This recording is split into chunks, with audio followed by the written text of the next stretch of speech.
Are you struggling for consistency in your sim racing? Does your iRating look like a roller coaster? If so, we have good news for you. The way to get more consistent is to first understand what you're doing differently than the professionals. And VRS is the answer. With our competitive subscription, you will have the telemetry, setups, tutorials, and everything else you need to fully analyze your driving. Our data packs and the ability to compare your driving with the best in the world will show you exactly where to adjust your inputs, change your driving line, and shave seconds off of your lap times. And our powerful and precise Direct Force Pro wheelbase and precision pedals are being used by some of the world's best drivers. All these champions agree that VRS hardware is not just the best on the market, it's also priced well below the competition. So if you're looking to upgrade to direct drive and the best pedals in sim racing, VRS is your answer. If you want to get better, get faster, and make it happen sooner rather than later, you owe it to yourself to find out why so many people are switching to VRS. You'll be so glad that you did. Visit www.virtualracingschool.com and learn why the best use VRS.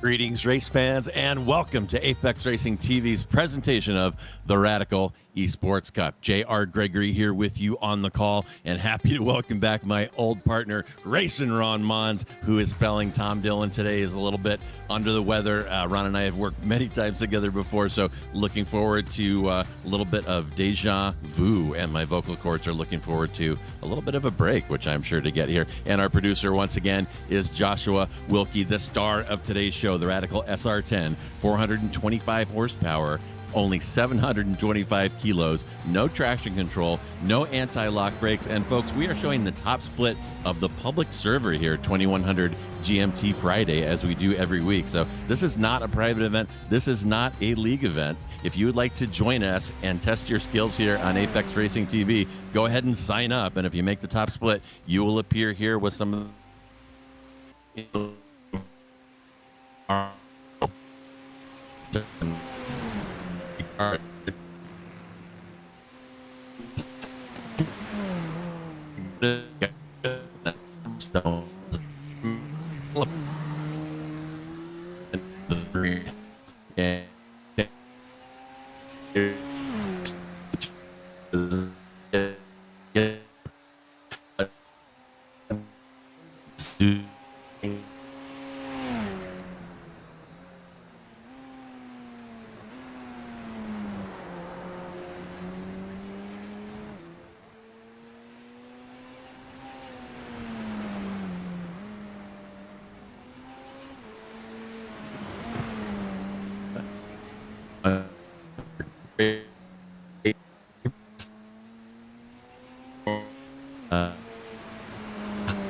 (2019) 130.983. I understand my audio is still garbage, so Ron, tell me what you got for the keys to today's race.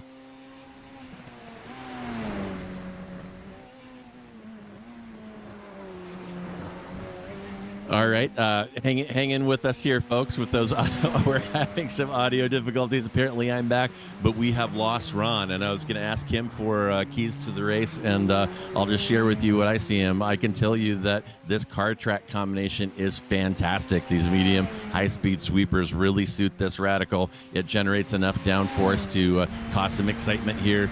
And another thing I'll tell you is the joy of going through 130R absolutely flat. You have to hit it just right. You have to be very precise, but no lift, no brakes. And we're riding along with Christoph Lipp right now. We're going to see him do it. What you need to do is actually turn in from the grass. So we'll probably see Christoph drift right here, smooch the grass, and just clip the inside curb, doink, right there. And that is flat, no lift, no brake, and then braking hard here into the Casio triangle. So super fun stuff here. And as I alluded to before, last time we were here at Suzuka, we had some epic side-by-side action into that turn 1, 2, 3 complex. And if you've driven Suzuka before, you know that you enter that into 6, you pull it down into 5th, then 4th, then 3rd, and trail braking all the way around that long right-hander.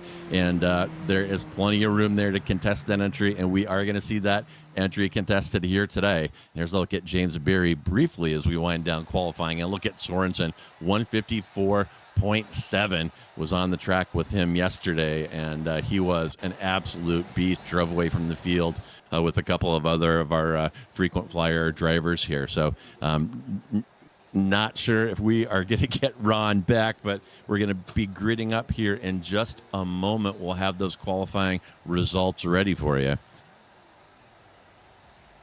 And there they are. As I said, Sorensen up front with a 154.7. Christoph Lipp very close to him. Only that's 0.03 their difference. So it'll be Sorensen next to Lipp, then Friedrich next to teammate James Berry in 3 and 4. Eric Harmon next to Kjetil Larsen in 5 and 6. Adam Locke next to Myron Iani in 7 and 8. Heinz Braun next to John Benali in 9 and 10. Mika Hulkinen next to Leah Anderson. You may recognize that name. She's a popular streamer, so we got her back again this week. Steve Jenks next to Chris Roberts. Luca Leone next to Gabriel Borgi in 15 and 16. So looking down at the grid, it looks like, yeah, there is Sorensen. He is the green car on your right. So he's going to have the outside line into turn 1. It seems like we've had a few of these tracks in a row where the pole sitter is potentially disadvantaged by the configuration of the grid. So Sorensen will be there on your right, outside entry into turn 1 with Christoph Lipp challenging him for the lead on this first lap, you can be sure. So here we go, ice cold tires, no traction control, and we are green racing at Suzuka. And Sorensen gets off really well. Friedrich gets a good start as well. And now it is Lipp who is under pressure from Friedrich on the outside,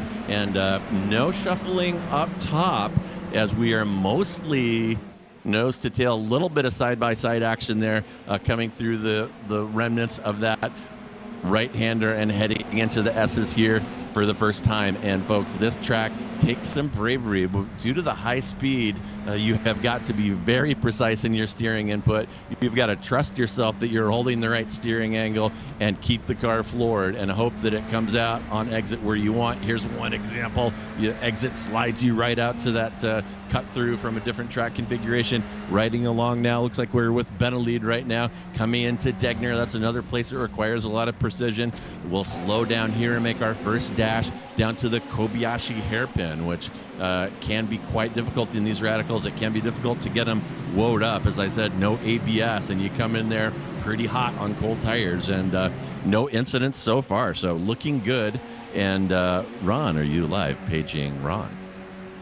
I think I am here. Happy to be back here on these Radical broadcasts. We've done without those technical issues that we had at the very start, but nevertheless, we got this race underway, and so far surprisingly clean. I say that we're only on the back straightaway now, just exiting Spoon, going on to that back flat-out blast before they go into 130R. The start of this race has been fairly clean. Knowing my luck, I probably just jinxed it, as we have some close racing between Lasse Sorensen and Christoph Lipp heading into 130R. It looked like they're going to go side by side heading into that turn. I think not on these cold tires on these Radical SR10s. Going side by side on lap 1 is a death wish, but all these drivers are risking, and that's contact between James Berry and that was Eric Harmon, the American driver, now dropping down to P number 10 in that number 6 car.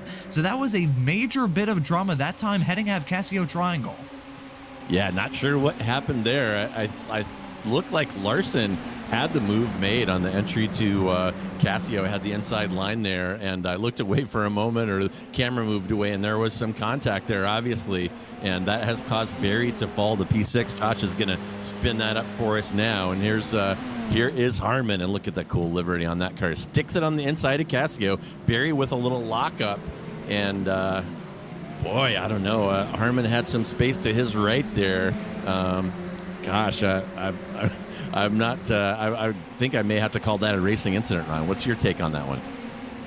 Well, I think one of the main reasons why that incident happened is because these Radical SR10s, they are rewarding when you get it right, but they can also put you right on your butt if you get it wrong. And on lap 1, at a track like this with fog in the air, the visibility is like Beijing on a clear summer day. It is not very good for these drivers as Hulkinen goes off, that time at the Kobayashi hairpin of turn number 11. That was a big off and nearly making contact with Eric Harmon as a result of that. But getting back to that Harmon incident, as he's now sizing up a move on John Benlid, heading into the spoon towards the end of lap number 2 right now. Side by side, we're riding on board with Leah Anderson, who's getting a beautiful view of this side-by-side fight between the American and the Canadian, with the Scott gang involved as well. Anderson's going to be on the inside. Benlid is going to have that outside line. One of these drivers is going to have to back out heading into 130R, but I have the sneaking suspicion that neither of them will. And you can see this powerful slipstream in these Radical SR10s. Leah Anderson nearly going for a move on Eric Harmon,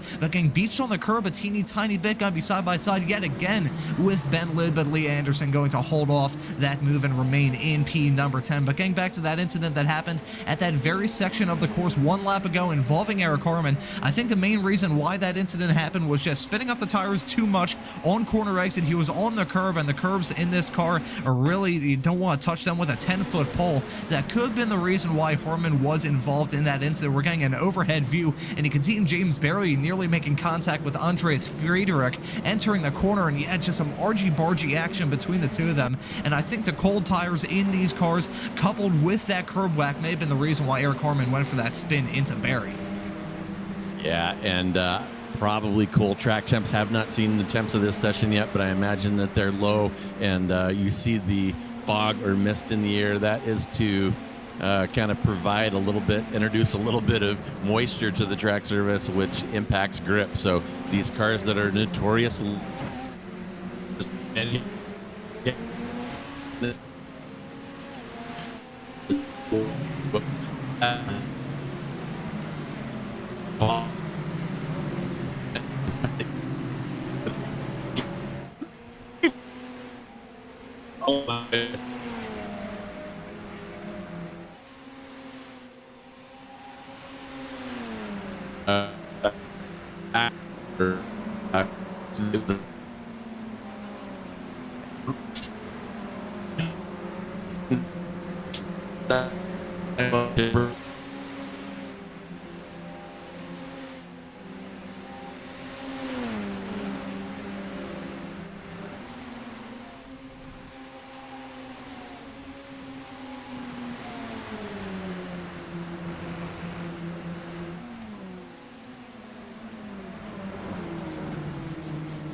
triangle, and look at those lap times. They're already getting down to the lap times they were putting down in qualifying. Braun, the current fast lap holder, with a 154.8, so a couple of ticks off of that. By the time this race is over, we will be seeing times faster, significantly faster than those qualifying times, which were scorching. And here is Sorensen. He has got Christoph Lipp all over him. Lipp, a long-standing, tough driver of these Radicals, and we'll see what he wants to do here as they enter into the S's, I believe. Yeah, we're climbing up the hill, and this little exit here, I told you had to be brave and have faith that you had it right.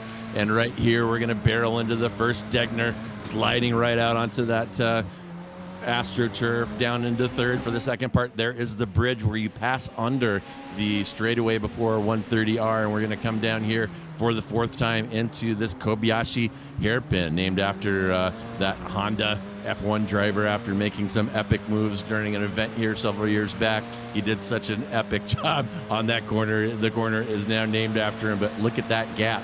Lipp has got that gap down to about 0.2. You see that slipstream going to work here as they enter Spoon. Lipp is all over him now. And last time we were here, Ron, we did see some challenges into that entry to 130R, and I'm expecting we may see some of that again this week, and we may even see it right here as Lipp closing that gap down, closing it down, and Sorensen will cover the inside, goes back goes back to the outside into the grass to get that high-speed angle, coming up here under the bridge, under heavy braking, back into the Casio triangle, and these laps are ticking by rapidly. We're about to start lap 5 of 13, and there's a move by Braun. Braun sneaks it past Locke into that Casio triangle, and you saw braking can be a little tricky there, even for some of our more experienced drivers, and Braun showing how it's done. Experience is definitely winning so far in this race, and you brought up a good point there, JR, about these drivers maybe eyeing up a move heading into 130R. As much as all these drivers have a whole lot of experience in these Radical SR10s, you also realize that these are racing drivers, even if it is in the sim, and they are going to go for a move if they feel that they even have a crumb of opportunity to get the move done. So we could see something like that happen between Lasse Sorensen and Christoph Lipp. They've actually broken away a teeny tiny bit from Andres Friedrich running in P number 3. He's running effectively in no man's land, as he has about a 1.3 second gap between himself and Christoph Lipp, and a decent gap between himself and Kettle Larson right behind him, P number 4. But behind Larson is an absolute hornet's nest. So far, as I said, on lap 1, this race has been surprisingly clean. We have had an incident involving John Benlid. I'm not sure exactly what happened to the Canadian driver. He is out of this race only 5 laps in, as Myron Ianni nearly gives a big hip check to James Berry heading into that Kobayashi hairpin of turn number 11. That was incredibly close to contact and brings up another point with these Radical SR10s, and that is the braking. Yeah, it can be challenging to get these cars wound up. This is a fixed setup race, so you can change the brake bias as the fuel burns off. But yeah, very tough, that Kobayashi hairpin. It is easy to overslow there. Also easy to overcook the entry, as we already saw previously happen to. I guess that was it Braun that went off there? It's already blown right out of my head, and oh my goodness, I'm not getting a good look at this replay. Ron, what do you got? Okay, so this is the incident involving John Benlid. There's a big amount of hip checking at the hairpin. I believe this was on lap number 1. I believe that was the incident in which Holkinen went off right in front of him, and then he had a big stack up with the car right in front of him, and them side by side got involved in this really heated fight between himself, Eric Harmon, and Leah Anderson. He ended up losing out in that fight. I think there may have been another incident, some other extracurricular activity that happened involving John Benlid, but besides that, it's been very clean thus far. And even though we're about halfway through this race, 10 minutes in, 6 laps on the board, currently the top 15 and all the cars left on the racing circuit are separated by only 16.5 seconds. So it's been pretty close, very hard fought so far in this race. The fog is still around, though. The track temperature is not very high. I'll take a look at iRacing and the weather system that they have right now. It's currently about 75 degrees, the track temperature. So it's pretty cold for these drivers to try and deal with. I think Benlid may have been called out by that. Here may be the replay of what happened. Is Leah Anderson and himself going side by side through the Degna curves right now, again side by side through second Degna underneath that overpass. They're being and banging and roughing each other up. This is very hard fought between these two drivers. Benlid still on that inside line heading into the hairpin. I think he may have had some sort of incident, maybe some sort of connection issue. That could be the reason why Benlid has left the session. I mean, we've already been having some connection issues here on this broadcast. I guess maybe the worldwide internet is not cooperating with anyone so far today. Yeah, pretty wild stuff, and as if dealing with a slippery track and Suzuka and dealing with all these guys wasn't bad enough, we're dealing with hackers now, apparently, as I'm sure iRacing fans saw that press release from them. Denial of service attacks underway for this weekend, but interesting train forming up here, as you pointed out. Ron, it's Larson from Barry, from Ianni, from Braun, from Locke, little 5-car train with about a second and a half between them. So as these radicals train up, they do tend to form trains on these tracks with long straights, and here we go. It is Larson from Barry right now heading into turn 1. Barry fancies to move around the outside and can't quite get it done. And here we are on the power, digging out of that corner into the S's, and no change of position there. But Barry was certainly looking at it. He had Larson going way defensive on the inside. The thing you have to keep in mind, and viewers of this series that tune in every single week here on Apex Racing TV know that James Berry is a very fast race car driver here in iRacing. Whether it be in these Radical SR10s, whether it be in Formula Fords as well. I've commentated races, of course, in this series. I've seen him race. I've raced alongside him. James Berry is fast no matter what kind of race car he is in. And in these Radical SR10s, he is an apex predator. And I'm sure Kettle Larson is feeling the pressure right now. Larson, another fast race car driver. He has won in the Apex Racing League GT3 trophy in the past. He is a very fast race car driver, along with James Berry and Myron Ianni right behind. I've had the privilege to race against multiple of these drivers and have gotten the privilege to see them race in this series as well. And I'll tell you what, even the drivers running a little bit farther towards the back, like Chris Roberts, who's running in P11, trying to size up a move on Leah Anderson in the not too distant future. All these drivers are incredibly fast in these Radical SR10s, and they are putting their skills on full display here in this series week in and week out. Chris Roberts not close enough to get a move done there on Leah Anderson, has put together a very hard fought show, a little bit of a wiggle coming out of the spoon curve that may turn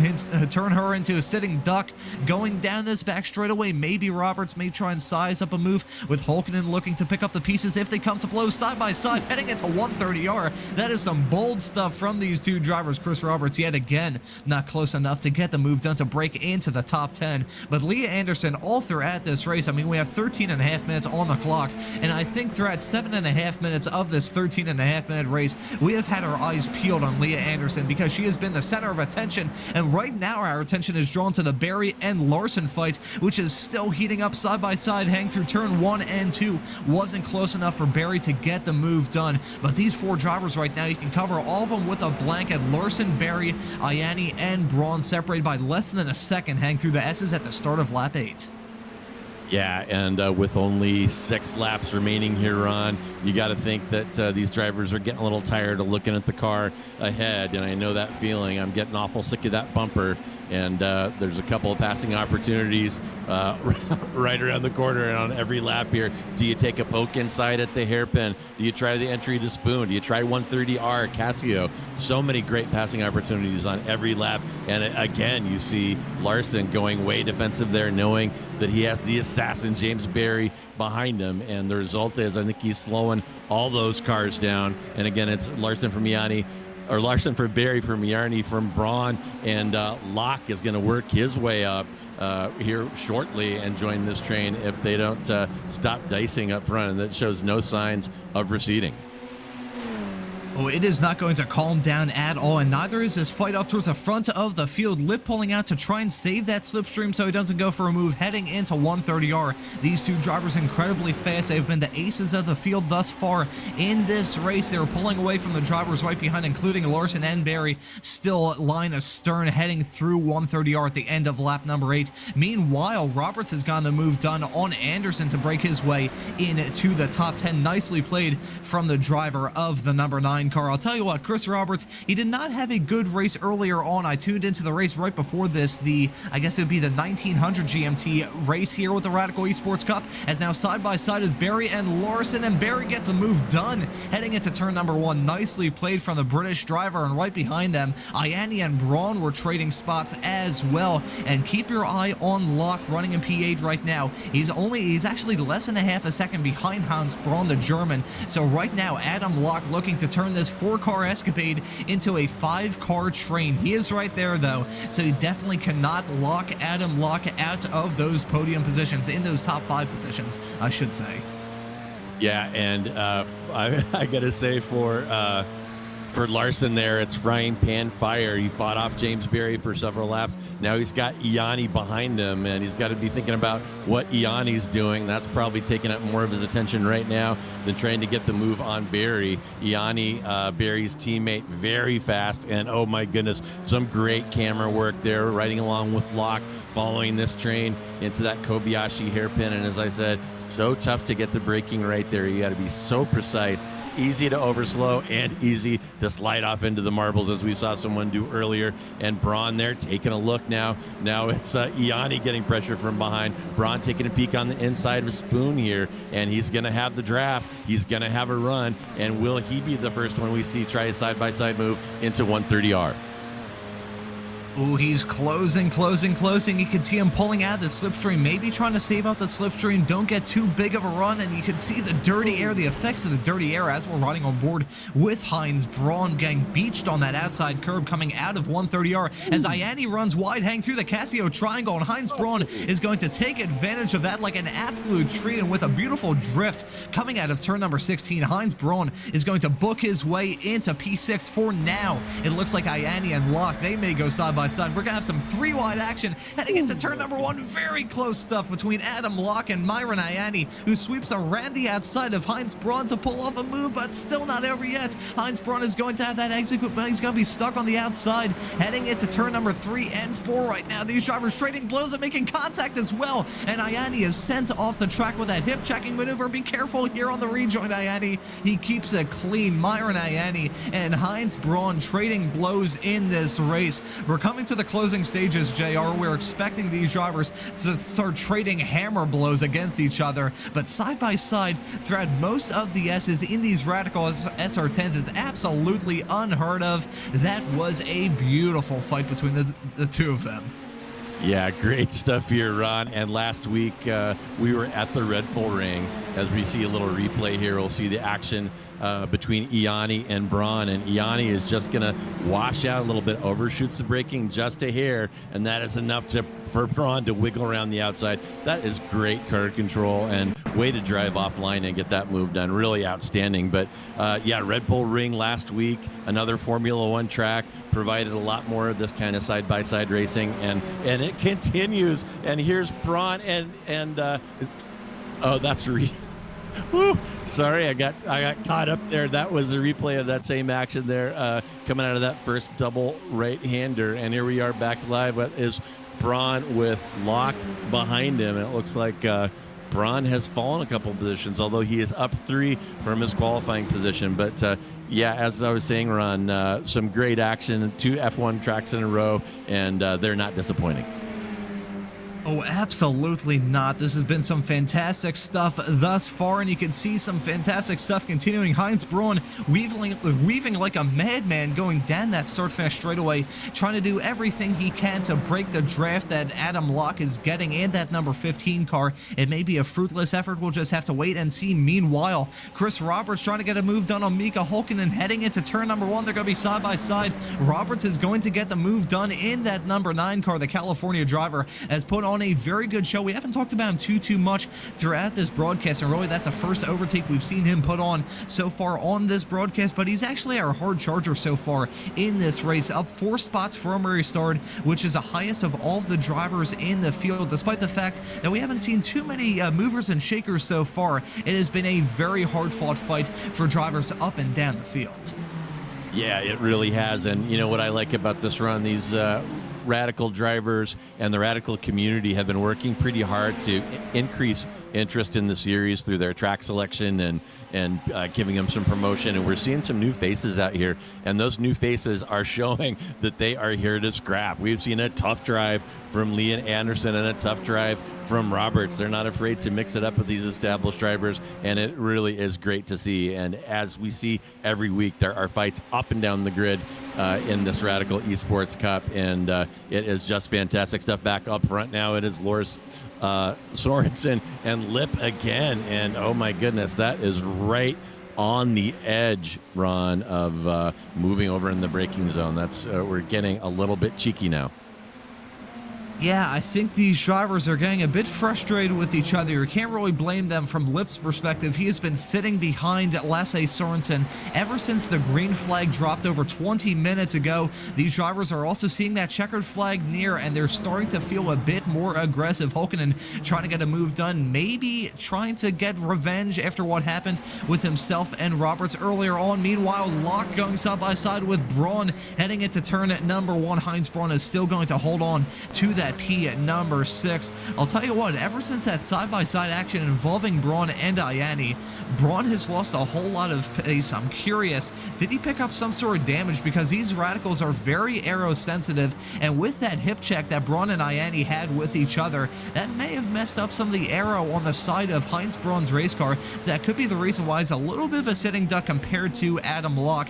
These two are also losing touch of the fight in front between Barry and Larson. Those two covered by about a half a second towards the end of this race. They're coming to take the white flag this time by, and up and down the field we have some close fights. This fight between Heinz Braun and Adam Locke is certainly not over. The fight between Barry and Larson is not over either, as is this fight between Steven Jenks, who's trying to get the move done down the inside on Borgie heading into turn number 8. That was Degna 1 that he tried to get the move done on. I'll tell you what, something about Gabriel Borgie, a driver that I haven't seen in these Radical races, which is saying something because I've covered at least one Radical Esports / Radical Racing Challenge race every single season since season 1 of 2023, but he's been pretty impressive so far. He's running a P13, he's made up some spots so far, but right now he is holding on for dear life, trying to hold off any sort of challenge from Steve Jenks, who's trying to make his way up into lucky number P number 13 right now. Gabriel Borgie not doing himself any favors, are running a little bit wide heading into Spoon,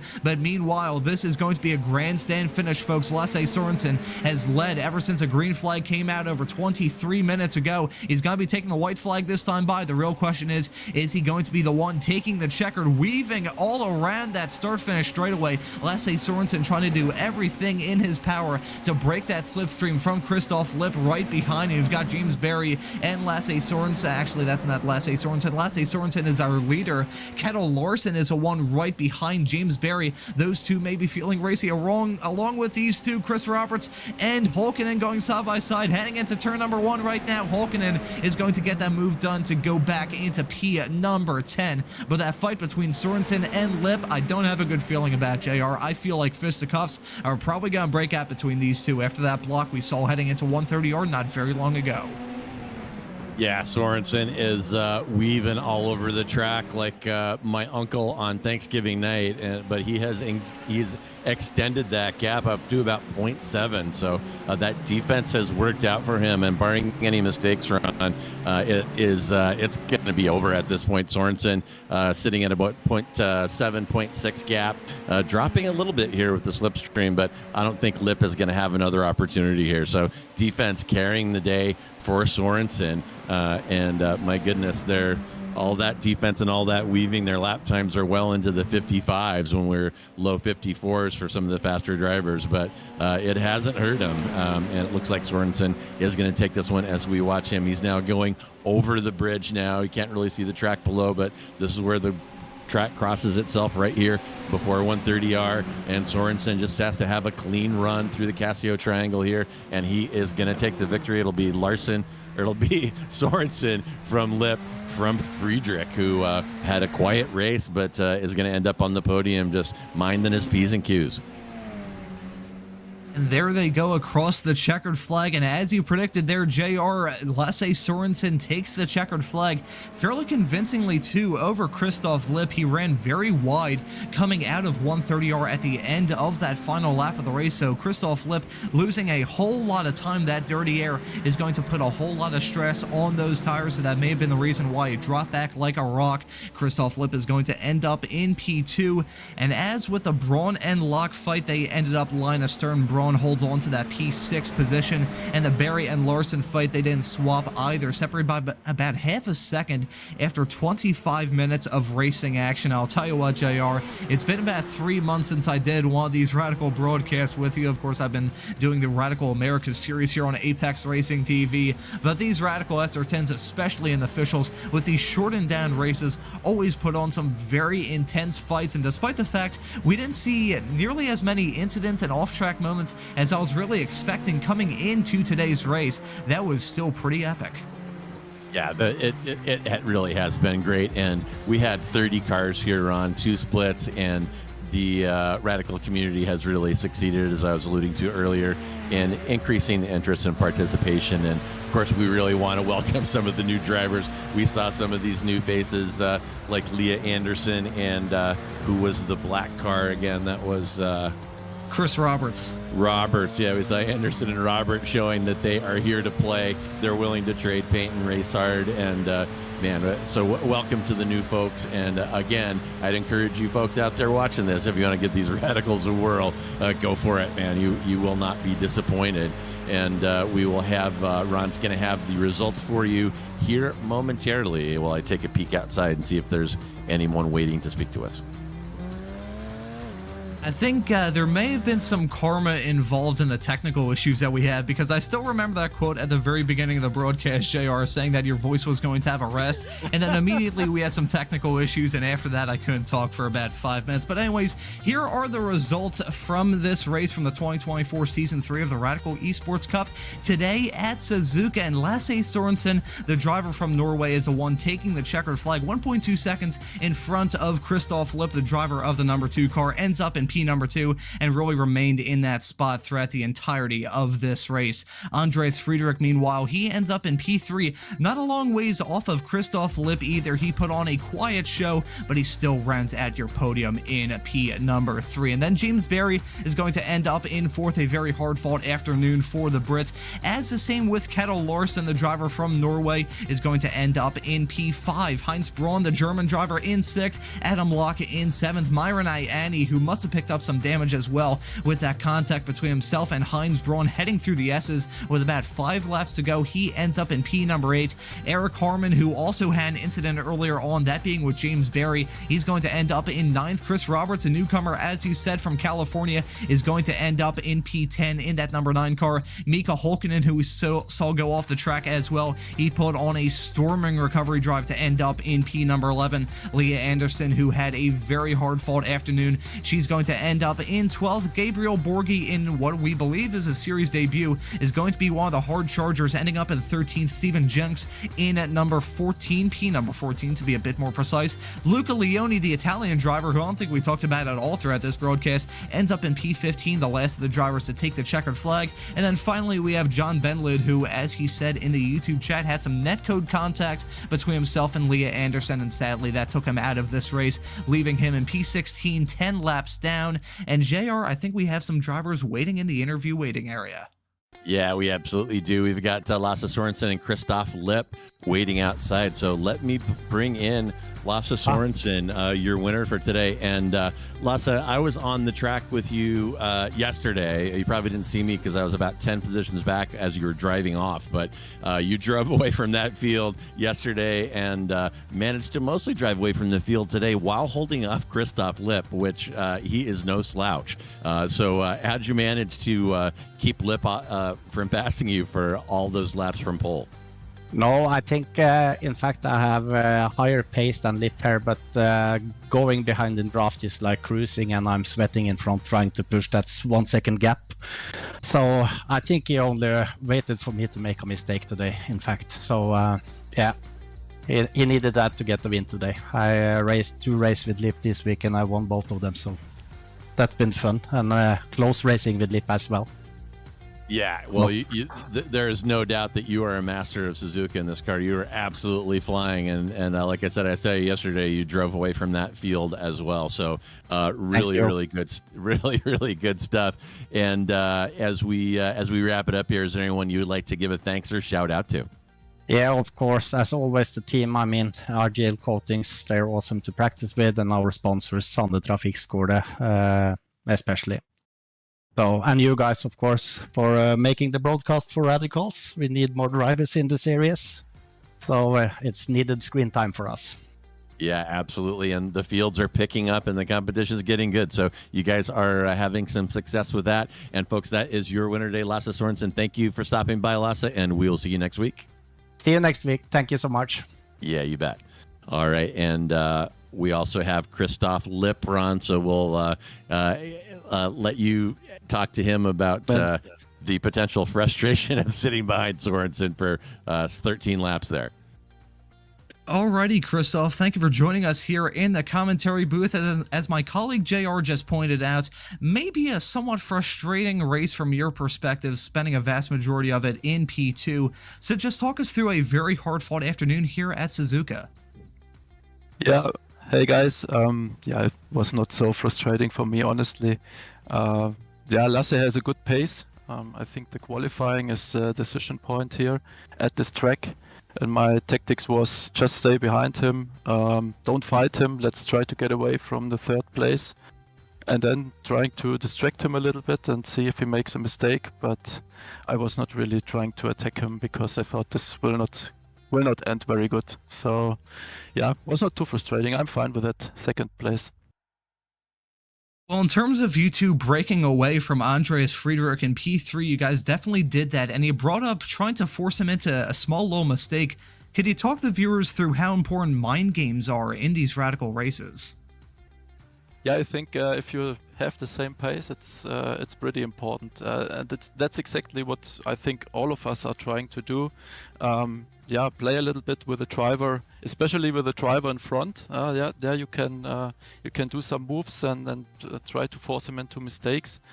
Yeah, with the guys behind, it's not so easy, and you just try to break away. And yeah, so it's important to do that. Well, it was still a very hard-fought P2 result from you today, and next time out, we're going to be running at Laguna Seca. You won't have to worry about a European Championship race coming up that weekend, as I believe that has now been moved to a different track in a few weeks' time. I'm not sure exactly when the date and the track is. Of course, it will be streamed here on Apex Racing TV. But as for that official race at Laguna Seca this upcoming week, how do you think that's going to be for you? Yeah, Laguna Seca is a beautiful track. I'm looking forward to race there. Would have been also cool to have the European series, but I even more prefer now the track that has been chosen. In 2 weeks will be Silverstone, which we're going to race in the European series. So looking forward to both of these tracks. Well, as my colleague JR pointed out earlier on in this broadcast, these Radical SR10 seem to race very well on the Formula 1 circuit, so fingers crossed that race is absolutely intense. In a couple of weeks' time, Christoph Lipp, thank you for joining us here in the commentary booth. Is there anyone you want to give a thanks to or shout out? Yeah, congrats again to Lasse, and yeah, greetings to all the guys on track. As always, it's a lot of fun to race with them. Alrighty, well, Christoph, congratulations on that P2, and hope to see you on track throughout the rest of the season, my friend. Thank you for joining us. See you. All right, well, that is going to wrap it up. And, folks, we are not just about these fantastic radicals here on Apex Racing TV. Next Monday, we'll start the week off strong with the Rikmatek Sports Car Championship. That is mixed class racing GT versus prototypes at the Nürburgring. And as Ron said, we're heading to Laguna Seca next Friday, 2100 GMT. It's going to be an outstanding race, and be sure to join us for that one. So J.R. Gregory here on behalf of myself, Racing Ron Mons, and our producer Joshua Wilkie. Happy Friday, and have a fantastic weekend.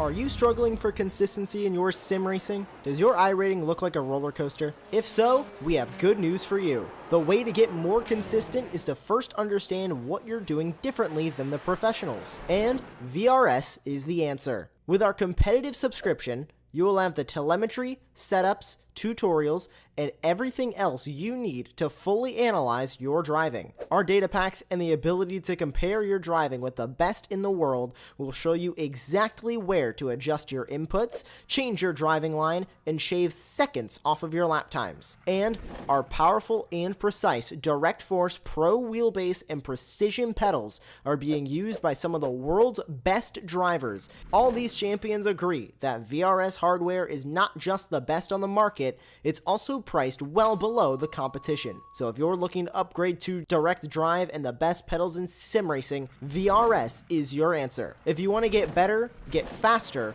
and make it happen sooner rather than later, you owe it to yourself to find out why so many people are switching to VRS. You'll be so glad that you did. Visit www.virtualracingschool.com and learn why the best use VRS.